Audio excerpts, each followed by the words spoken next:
السلام علیکم ورحمۃ اللہ وبرکاتہ۔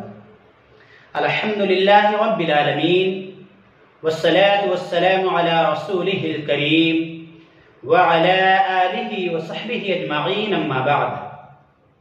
سامعین اکرام، آج میں آپ لوگوں کو ایک واقعہ سنانا چاہتا ہوں کہ فرعون نے اپنی بیوی کے ساتھ کیا سلوک کیا تھا۔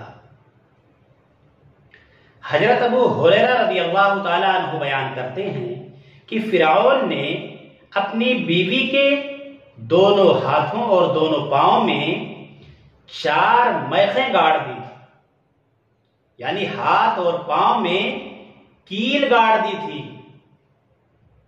جب فرعونی آسیہ رضی اللہ تعالیٰ عنہ سے جدا ہوتے تو فرشتے ان پر سایہ کر لیتے تھے۔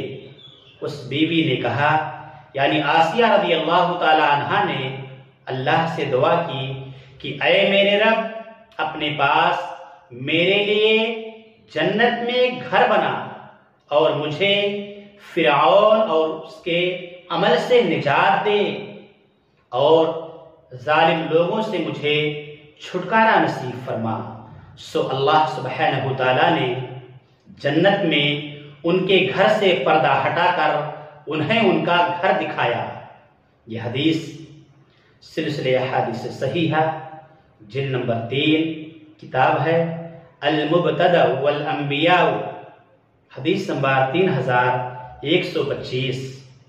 سامعین اکرام، اللہ کے نیک بندوں اور بندیوں پر آزمائشیں آتی رہتی ہیں، لیکن ان آزمائشوں پر صبر کرنے کا بہت بڑا فائدہ ہے کہ ایسے لوگوں پر اللہ کی رحمت ہوتی ہے، اور اللہ کی رحمت یہ بہت بڑی چیز ہے۔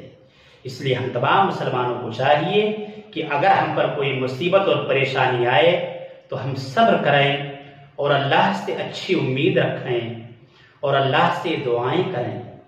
اللہ ہم تمام مسلمانوں کو صبر کرنے کی توفیق عطا فرما، اور جب اٹھانا تو اللہ ہم تمام مسلمانوں کے زبانوں پر کلمہ توحید لا الہ الا اللہ جاری رکھنا، آمین۔ وآخر دعوانا ان الحمد للہ رب العالمین۔